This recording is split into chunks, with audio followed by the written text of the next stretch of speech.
मित्रों नमस्कार। आज मेरे वीडियो का शीर्षक है खिलाफत एवं असहयोग आंदोलन भाग 3। 2 भाग में इसके पहले अलग-अलग वीडियो बना चुका हूँ और ये जो खिलाफत और असहयोग आंदोलन का भाग 3 है इसको मैंने नाम तो क्या दिया है, ये फैक्ट ये है, आंदोलन का चरमोत्कर्ष और दुखद अंत। खिलाफत और जो नॉन कोऑपरेशन मूवमेंट है, इसकी जिस तरह शुरुआत हुई खिलाफत से और किस तरह से वो जाकर के एक राष्ट्र मुख्य आंदोलन बन गया आजादी की लड़ाई का। तो ये जो मैंने इसके पहले के वीडियो में जो बात की थी उसमें बताया था कांग्रेस के नागपुर सेशन के बारे में। और नागपुर सत्र ऐसा था जो दो ही सत्र इसके दौरान हुए। एक तो स्पेशल विशिष्ट बैठक थी या विशिष्ट अधिवेशन था जो कलकत्ता में हुआ था लाला लाजपत राय के अध्यक्षता में, और एक उसके बाद ये नागपुर सेशन है जिसमें इस आंदोलन को या कहें असहयोग आंदोलन और खिलाफत को और विस्तार दिया गया। खिलाफत को विस्तार की आवश्यकता ही नहीं थी कि उसका तो एक सूत्री कार्यक्रम था, केवल टर्की के सुल्तान की रक्षा करना और उसके सम्मान को वापस लौटवाना। जबकि स्वतंत्रता आंदोलन के जो मुद्दे थे वे बहुत अधिक थे और संघर्ष के दौरान किस तरह से मुद्दे उभर कर आए और उन मुद्दों को कांग्रेस ने अडॉप्ट करके जन संघर्ष के जो चैनल है उस चैनल में ढाल दिया। जो नागपुर सत्र के बाद जिस तरह से तेजी आई, क्योंकि नागपुर सत्र के पहले कई चीजें क्लियर नहीं थी, तो इसमें जनता के अभूतपूर्व एकता दिखाई दी। अभूतपूर्व मतलब एक बिल्कुल ऐसी योग्यता, ऐसी एकता जो कभी देखी नहीं गई थी। और इसमें मुस्लिम समुदाय का अच्छा भारी सहयोग मिला था, क्योंकि ओरिजिनली जो मैं पहले भी कह चुका हूँ कि उन मुस्लिम्स को कांग्रेस में आने से परहेज था, किंतु अब जो है मुस्लिम्स कांग्रेस में आगे बढ़ चढ़ करके हिस्सा लेने लगे।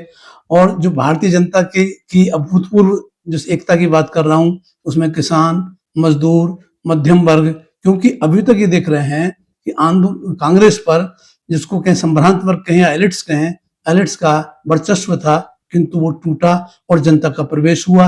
जनता का प्रवेश हुआ उसी के साथ मुद्दों का स्वरूप बदलने लगा।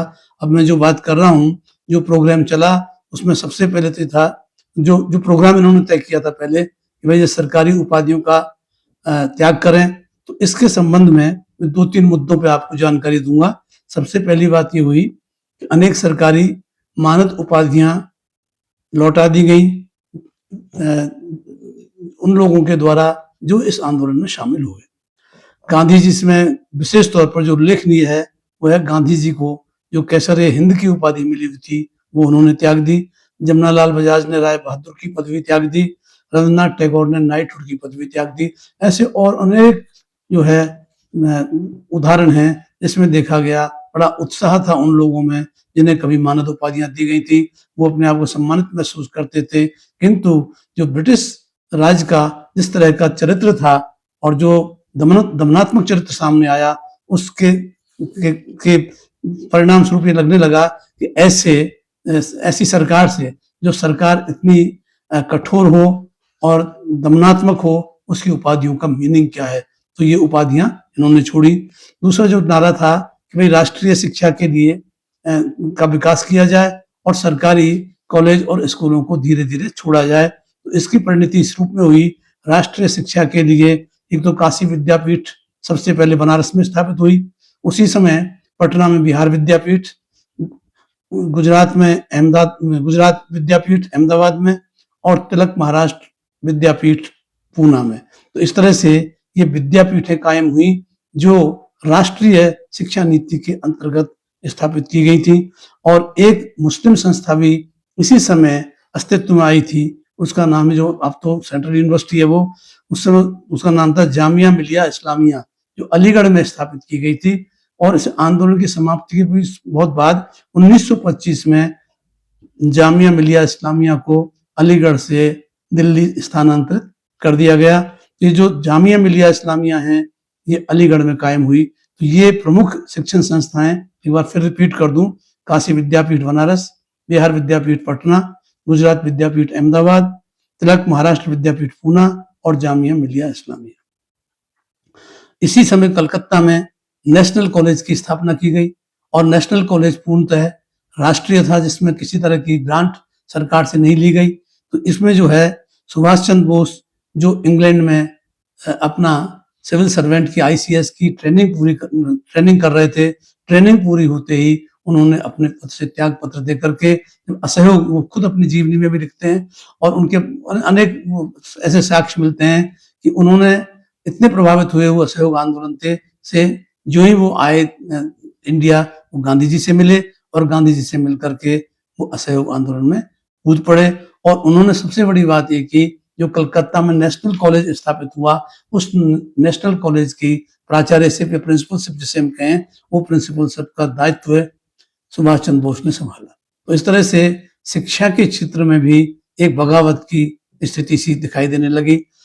इसके अलावा जो बात थी कि जो सरकारी न्यायालय हैं, उन न्यायालयों में वादी प्रतिवादी वकील उनसे भी धीरे धीरे मुक्ति लें और अपने पंचायती न्यायालय बना करके उनमें फैसले करें। तो इसका एक इम्पैक्ट था। जो बड़े नेता, जिनमें खास तौर पर भी तो और भी छोटे नेताओं ने भी त्याग किया होगा, लेकिन जो प्रमुख तौर पर जिनका नाम लेते हैं वो है पंडित मोतीलाल नेहरू, देशबंधु चित्तरंजन दास, बाबू राजेंद्र प्रसाद, आसफ अली, राजगोपालाचारी जैसे नामी वकीलों ने वकालत छोड़ने की घोषणा कर दी।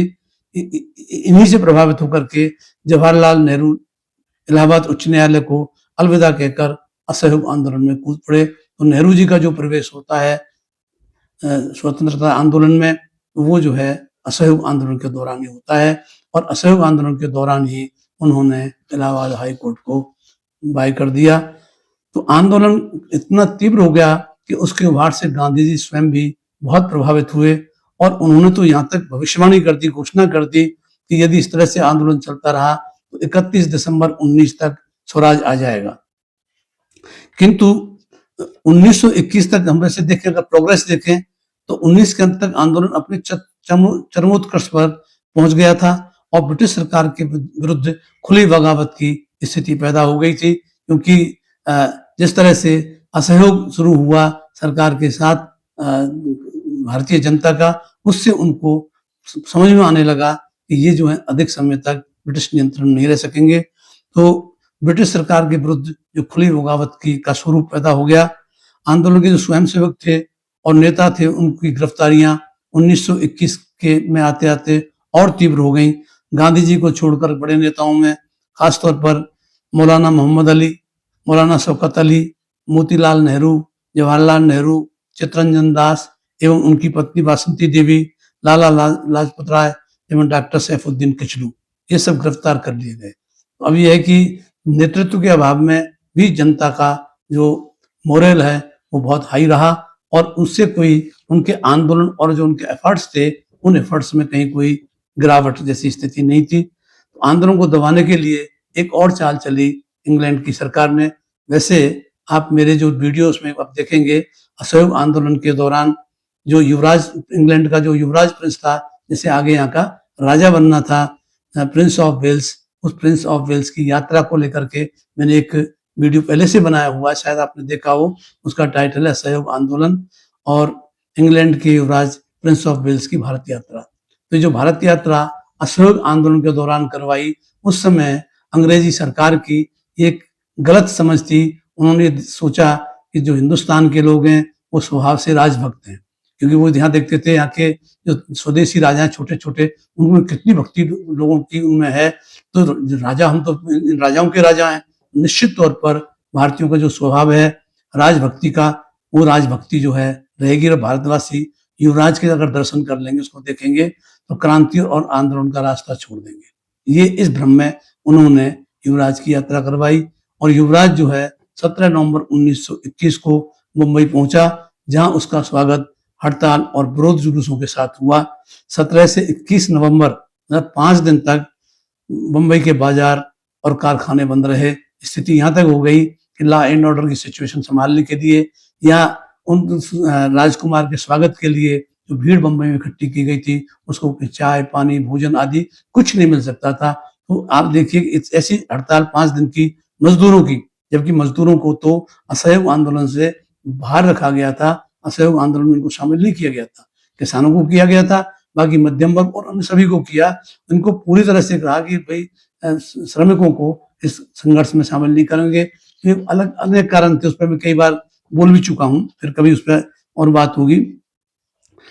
और पुलिस का जो दमन है वो और तीव्र हो गया और परिणाम ये हुआ इन 5 दिनों में जो विरोध कर रहे थे, इन विरोधियों पर गोलीबारी हुई। इसमें 30 जो सरकारी आंकड़े हैं, उन सरकारी आंकड़ों के हिसाब से 30 लोगों की जान गई और 200 लोग गिरफ्तार किए, जबकि कांग्रेस का जो डाटा था उनके हिसाब से 53 लोग मारे गए और 400 गिरफ्तार हुए केवल 5 दिन में, अकेले बम्बई में। इसके बाद युवराज जहां भी गया उसका स्वागत हड़तालों, प्रदर्शनों, जुलूसों और सभाओं से विरोध के रूप में हुआ। इसी बीच में देखा कि जिस तरह से यहाँ जो सरकार है इंग्लैंड, उसकी छवि खराब हो रही है राजकुमार के समक्ष, तो राजकुमार को कुछ प्रिंसली स्टेट्स के में भेजा गया जहाँ तो पलक पावड़े बिछा के बैठे होते थे, क्योंकि यहाँ के जो शासकों की स्थिति थी जो सबको पता है। और राजस्थान में मेवाड़ में वो युवराज आए और मेवाड़ के में जो युवराज की जो यात्रा है, जो उनका अभूतपूर्व स्वागत हुआ, उससे शायद हो सकता है कुछ डैमेज कंट्रोल हुआ हो। तो आप मेरा जो पहले वीडियो है ये प्रिंस ऑफ वेल्स की भारत यात्रा और असहयोग आंदोलन, उससे जरूर पढ़ें, उसके साथ उसको जोड़ोगे तो और अच्छी जानकारियां होंगी। तो कुल मिलाकर ये स्थिति रही कि 17 से 21 नवंबर तक तो बॉम्बे में धमा चौकड़ी रही। उसके बाद दिल्ली भी गए, जहां भी गए वहीं उनको इस तरह के विरोध का सामना करना पड़ा। लेकिन बम्बई में जो घटनाएं हुई, जिसमें 54 लोग मारे गए, 400 गिरफ्तार हुए, और वहां जिस तरह से आंदोलनकारियों ने कई जगह तोड़फोड़ भी की और हिंसा भी की, चाहे वो पत्थर फेंके हों, जो भी हो, तो थोड़ा सा वो असहयोग आंदोलन के सिद्धांतों के विपरीत था। और इसका परिणाम ये हुआ कि गांधी जी ने बम्बई की घटनाओं पर अपने मतलब वे बड़े व्यथित हुए और वो व्यथित होकर के उन्होंने 5 दिन का उपवास प्रायश्चित के रूप में किया। इतना ही नहीं, ये 17 से 21 नवंबर की जो घटना है, इसमें गांधी जी ने कांग्रेस वर्किंग कमेटी से इस आंदोलन को वापस लेने पर विचार करने के लिए कहा। कुल मिलाकर ये लग रहा है कि बॉम्बे की जो ये घटना है, इंग्लैंड के राजकुमार का विरोध जो किया गया, वो तो ठीक था, किंतु उसमें जो हिंसा हुई उससे शायद गांधी जी का भी अब जो है साहस डगमगाने लगा था। लेकिन फिर भी आंदोलन चलता रहा और सरकार द्वारा दमन चक्र और तीव्र कर दिया गया। दिसंबर 19 के अंत तक लगभग 30,000 लोग गिरफ्तार हो चुके थे। ये तो सरकारी आंकड़े कह रहे हैं, जो कि रिकॉर्डेड है। बाकी और अन्य जो जिस तरह से रोका जाता है लोगों को, वो अलग है।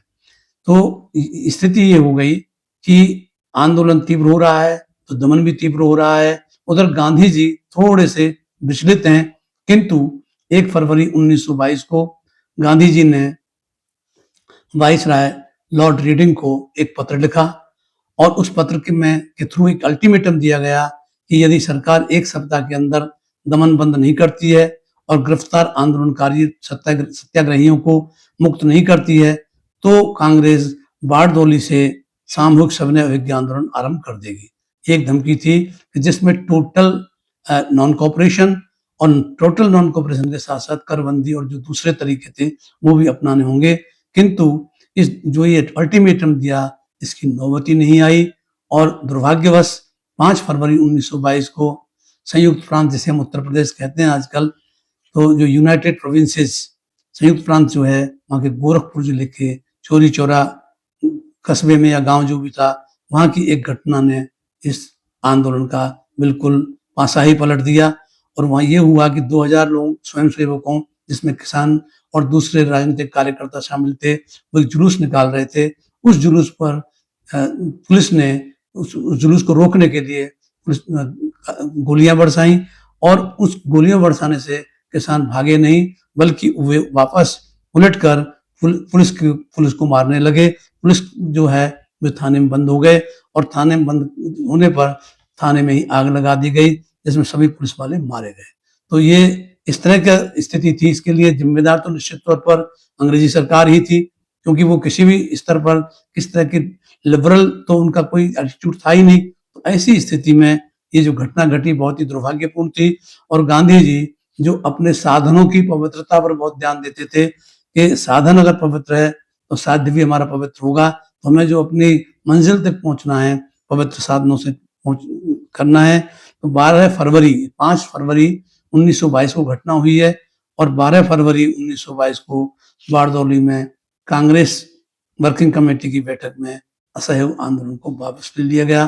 तो जिस तरह से ये चरमोत्कर्ष पर पहुंचा, उससे उसकी जो परिणति है सडन, मतलब एक होता है ना बोतल में बंद कर दिया, जो जो जो उसमें से निकला था आंदोलन, उसको एकदम से सील कर दिया गया।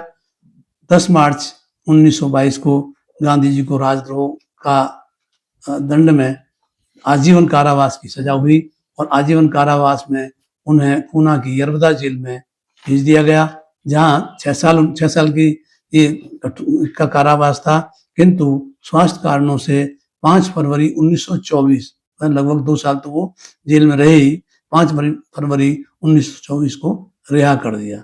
तो इस तरह से जो असहयोग आंदोलन खिलाफत से शुरू हुआ था और अपने क्लाइमैक्स पर पहुंच करके वो एक ट्रेजिक जो एंड है, वो ट्रेजिक एंड हमारे सामने आता है।